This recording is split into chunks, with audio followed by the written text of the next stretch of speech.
we are back in the Cattle Studio for My Mayor with candidate Pete Boland. Hello, sir. Hey, how we doing, Joe? Living the dream. How's life on the campaign trail? You know, it's that roller coaster every day. We're just riding, and it's getting faster and faster. We're looking very much forward to Election Day and feeling good and finding new supporters in every pocket of the city, and just really excited and happy to be here again with you. So we're talking about your content diet today, where you get your information from, and we broke into 3 categories as we are wont to do. We did news, non-news and general learning, and then something kind of fun and recreational. So Catalyst aside, where do you get your news from?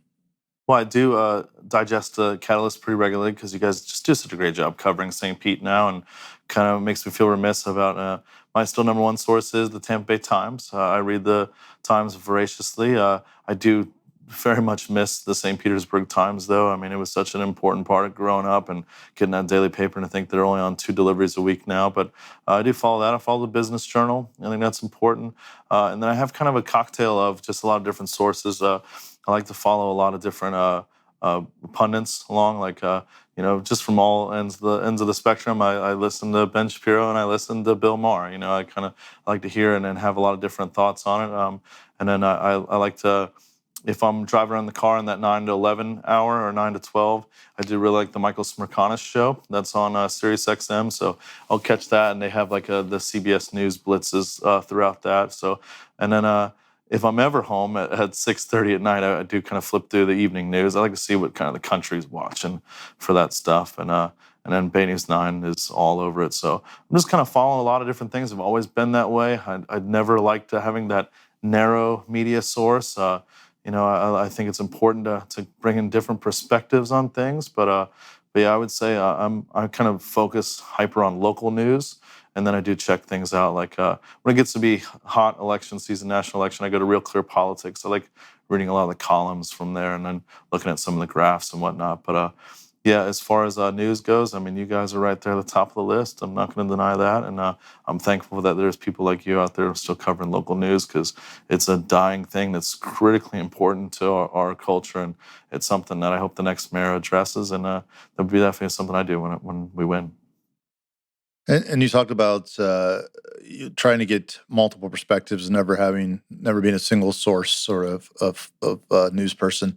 Do you feel like there are too many people that are single source news recipients, and is that something that you would try to change if elected mayor?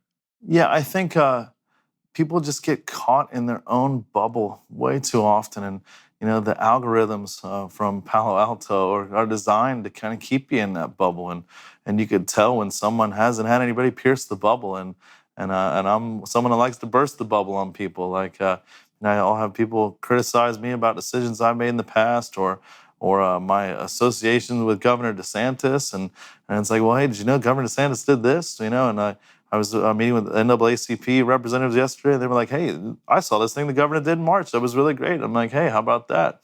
If you bring in a different perspective, it should give you some pause, and everybody should have humility to understand that they don't know all the answers and that they need to bring in different perspectives. I think it's really sad that people are just so entrenched. And we've talked about this before, Joe. This is one of the reasons why I'm running. I think this hyper-partisan nature of what's going on in City Hall has really damaged us. I don't think was a lot of great dynamic discussions in City Hall last year, especially as it relates to COVID and just even talking positively. Like, I was getting castigated from the public for just being an optimist about some of this stuff. And I think that we just really need to bring people together. And I'm not necessarily saying the 1950s and 60s were better when you had, Walter Cronkite was like one of the very few sources. I'm not most people like that, but we were missing a lot of investigative journalism, and it's kind of like a lot of those problems that we're looking to win, not necessarily give justice or the truth the light of day. So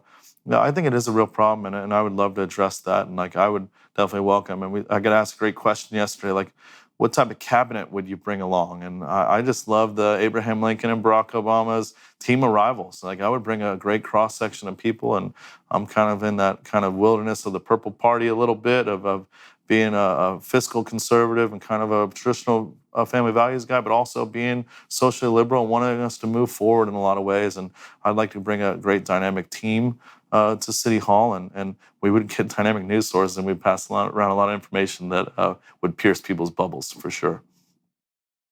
It's great. All right, head into the non-news general learning. Where are you getting that from?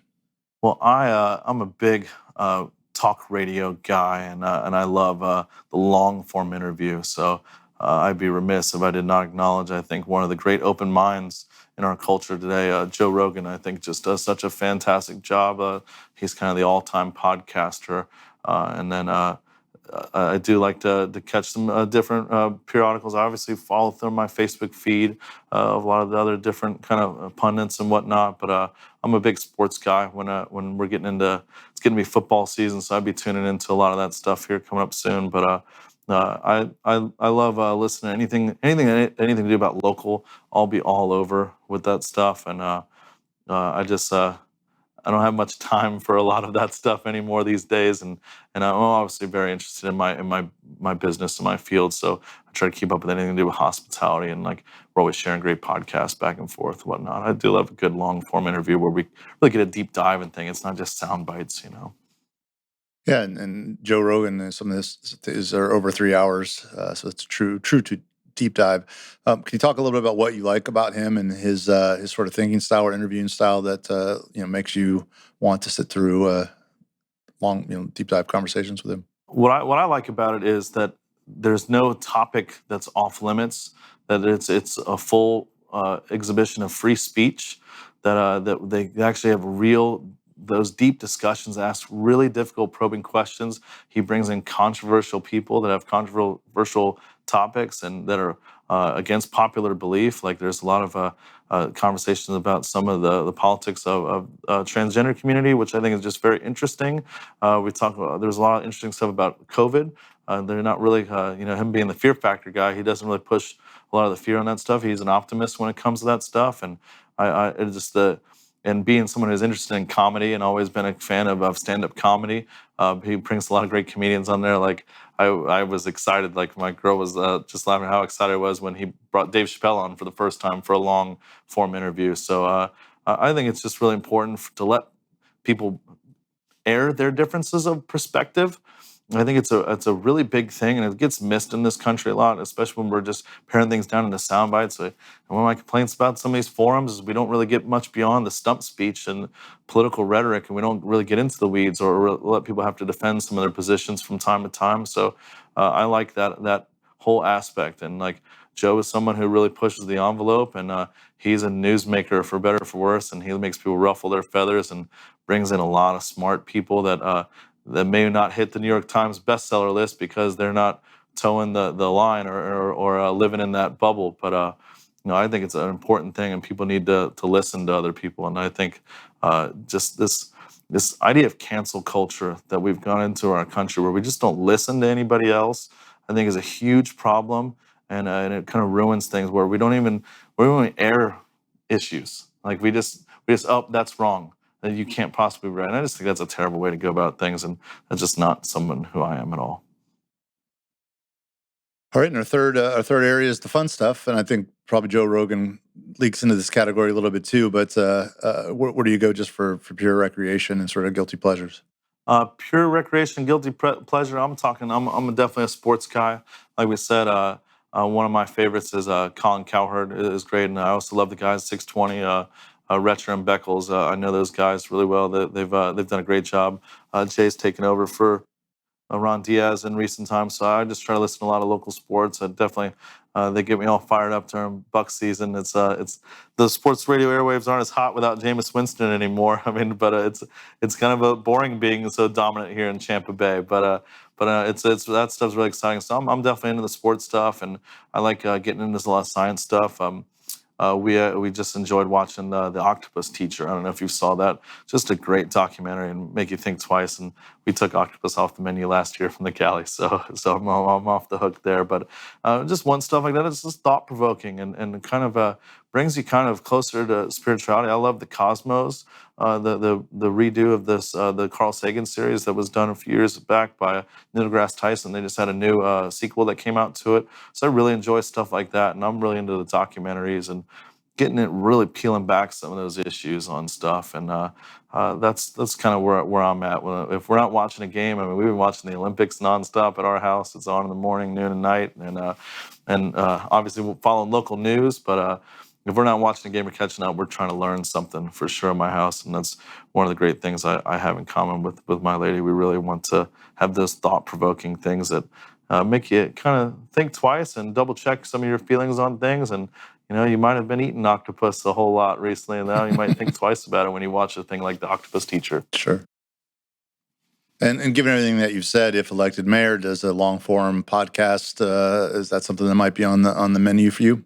I think it's great, and I know that the current mayor has done a series where he's done kind of conversations with the mayor. I think that's interesting stuff, but I think you just need to keep, have this appetite for new perspective and new ideas.